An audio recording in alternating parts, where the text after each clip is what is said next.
Hi, this is from Major Hank, but for those of you who don't know me, my name's No Shad, some of you guys know me as Short One.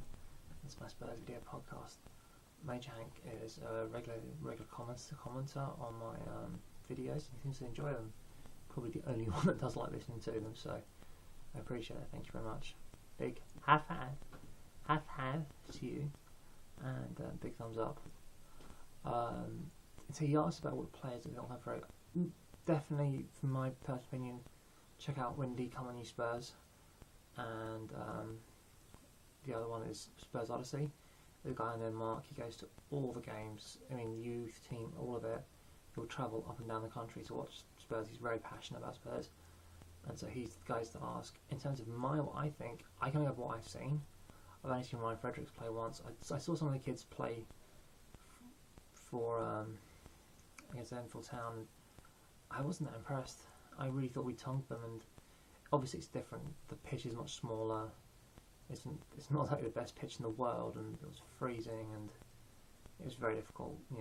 But I just didn't see that. That final third, that technical skill. We hit the crossbar a few times, hit the post, but no, it just wasn't there. I hark back to something that Pat Nevin said.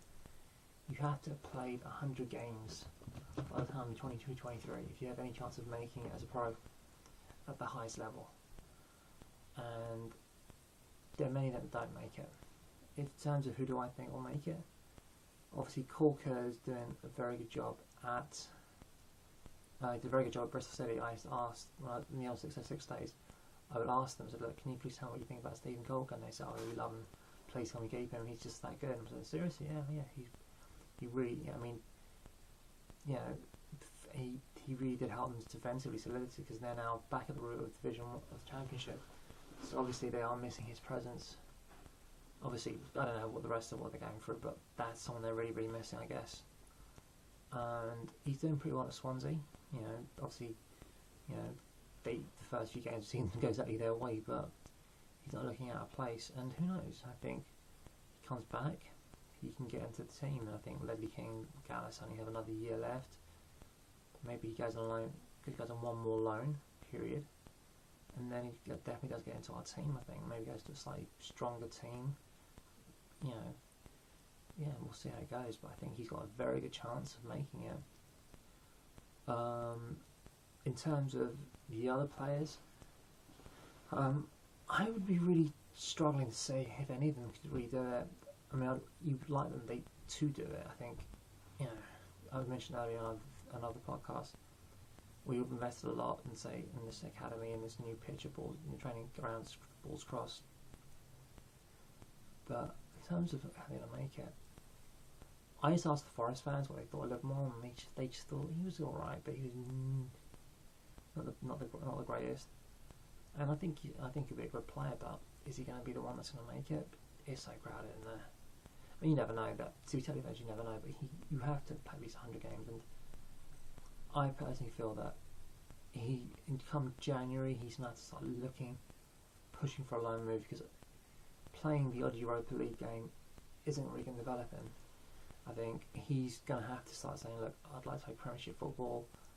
I'd like to play at the top. If West Ham come in again, say, look, we'd like to take him on loan, I definitely would jump by the hand off. He has to play regular games, and much as I hate the idea of having West Ham get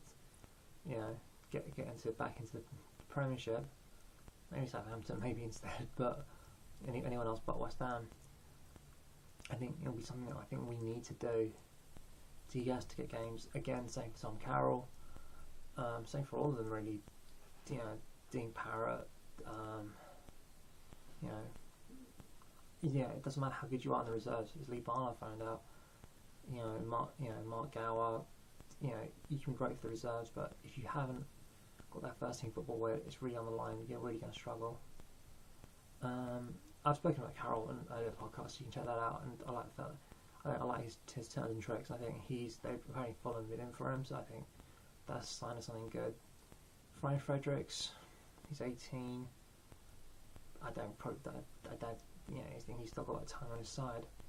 But really, this is when you should not start knocking managers. Say, look, I'd like to play first team football, and if I have to make a loan move, I'll do that. words you think I should go to. I think they have to be very, very proactive. This is your career. If this is what you're loving, this is what you're passionate about, this is your career. And I don't fault players. I read their Twitters and they're talking about the X Factor and that you need a bit of downtime. I don't doubt that. But I'm being really impressed by what Olivia King said. You know what? When I'm off, I watch a lot of football and I'm looking to learn from that. And that's something that I think, obviously you can't train with them, but that's something that I would really say to these guys. Watch the best teams in the world. And obviously, I know you're watching Milan, Barcelona, but record them. Put them on your Sky Plus. Record them. Rewind. Really do everything you can to watch them with your mates. Really sit down and learn from these guys, because you will learn a lot from watching them. Watch what they do. Watch what that defender. Watch that mistake that top level did. Oh, am I making that mistake in training? I saw him make that mistake. I saw him do it. Have I done that? And I don't know if they are doing that. Then great. Obviously they don't. But I don't know everything what they do, but I would like to see more players come through. But in terms of will they? I don't know. I mean, definitely check out when you come on your Spurs. He does post a lot of next gen stuff. So check that out. And but I think if all of them, I'm sorry if I fell off for more than 5 minutes, but it's just been 6 or 7 minutes. Tom Carroll, I think, is definitely going to be one. I think the real litmus test is come January, how many of those players from my Europa League team, the youngsters, are going to get loan deals to Premiership, Division or Championship sides? And if they do, that is a good sign of whether they're going to redevelop into potential first team players for us. But it's a long way to go. I hope that answers your question. Take care, Maj Hank. Definitely check out the 2 sites, When You Come On Spurs and Spurs Odyssey. And please click, and please you and anyone else click on the ad links. Help me a few pennies. Thank you very much. Take care. Good night.